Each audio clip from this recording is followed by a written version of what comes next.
L'esprit de la montagne, Katarina Etchehian. Il y avait un homme qui s'appelait Ho-kyung. Il habitait dans la montagne Baekdo, mais il décida de déménager dans la montagne Puso parce qu'il pensait que la montagne Puso était plus belle. Dans la montagne Puso, il a rencontré une femme et il en tomba amoureux. Puis ils se marièrent. Bonjour mademoiselle, comment vous vous appelez? Bonjour monsieur, je m'appelle Sunny. Ah, c'est un très joli nom et vous aussi, vous êtes jolie. Merci monsieur, vous êtes très gentil. Est-ce que vous voulez vous marier avec moi? Oui monsieur, je le veux. Après le mariage, un jour avec des amis, il alla dans la montagne pour chasser parce qu'il avait très faim. Tu es très faim.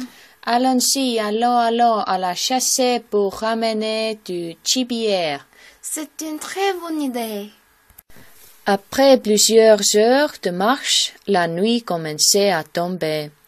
Ils étaient très loin de leur maison et il était trop tard pour prendre le chemin du retour. C'est alors qu'ils virent une caverne dans la forêt. Regardez, il y a une caverne. Oh, c'est très bon. Nous pouvons dormir dans cet endroit. Oui, c'est une bonne idée. Aussi, ils décidèrent d'entrer dans la caverne. Tout à coup, le grognement d'un tigre se fit entendre à l'extérieur de la grotte. Ils eurent peur. Est-ce que vous avez entendu ce bruit? Oui, je l'ai entendu. Tu as peur? Moi aussi, qu'est-ce que c'est? Je pense que c'est un animal. Moi, je crois que c'est un tigre. Un des hommes proposa de lancer leur chapeau pour choisir celui qui allait combattre le tigre.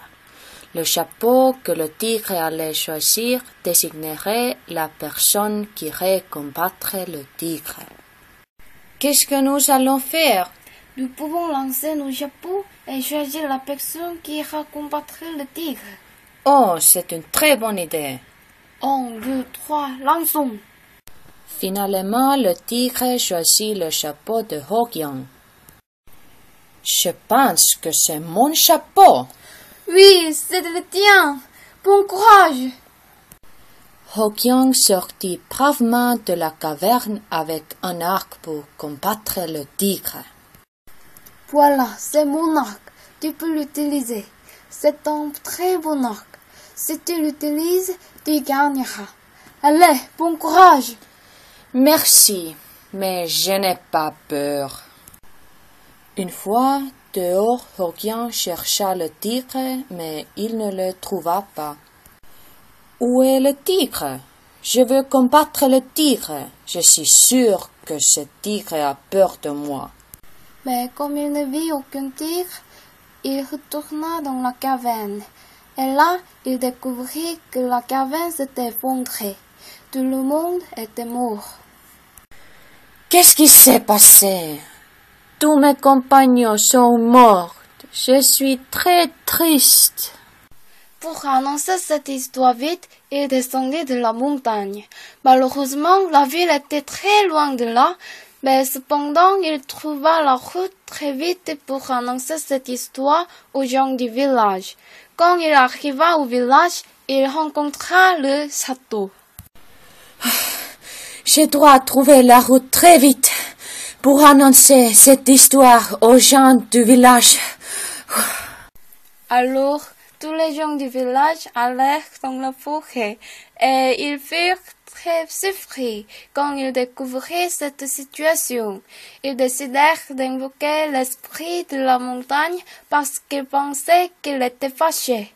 Alors, ils avaient puni les gens du village. Oh, qu'est-ce que c'est? L'esprit de la montagne est peut-être fâché. C'est un très grand malheur. Nous devons invoquer l'esprit de la montagne. Tous les gens retournèrent au village. Dans la maison du château, ils firent une cérémonie. Tout à coup, l'esprit surgit pendant la cérémonie. Qu'est-ce qui se passe? C'est notre déesse de la montagne. Oh! Oui, je suis votre déesse. Elle avoua sa passion pour Hogyang et elle lui proposa de monter au ciel. Hogyang, vous êtes un homme très bon et vous avez beaucoup de courage. Merci, vous êtes joli comme le soleil. Je vous ai épargné parce que je vous aime. J'étais le tigre et j'ai choisi votre chapeau. Merci beaucoup, mais je suis très triste parce que la caverne s'est effondrée et tous mes amis sont morts. Je suis désolée, mais il m'était impossible de secourir tout le monde. C'est le destin qui en a voulu ainsi. Je comprends. Merci beaucoup de m'avoir sauvé. Hogyang, voulez-vous aller au ciel avec moi? Pourquoi? Parce que je vous aime, et la vie au ciel sera bien meilleure que votre vie terrestre. Aussi, j'ai besoin de vous parce que vous pouvez m'aider à protéger la montagne. Je voudrais que vous deveniez un dieu. Oui, j'accepte votre proposition. Puis, dans un tourbillon de vent, ils disparurent. À partir de ce moment, les gens du village les adorèrent comme des dieux. Regardez, notre déesse Hogyang vole. Hogyang est notre dieu maintenant. Si on faisait une statue pour Hogyang?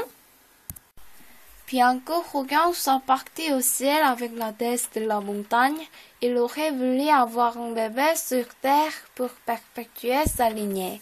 Il décida d'apparaître à sa femme dans un rêve. Sa femme rêva que Hogyang lui faisait un bébé. Quand elle se réveilla, elle avait conçu un enfant. Oh, ce rêve était très bizarre. Mon mari me manque beaucoup. Je voudrais le revoir. Un an plus tard, Sunny engendra un fils et l'appela Kangchung. Je suis très heureuse parce que j'ai un bébé de Dieu, Hogyang. Kangchung, ton père te regarde tout le temps. Il t'aime beaucoup et moi aussi.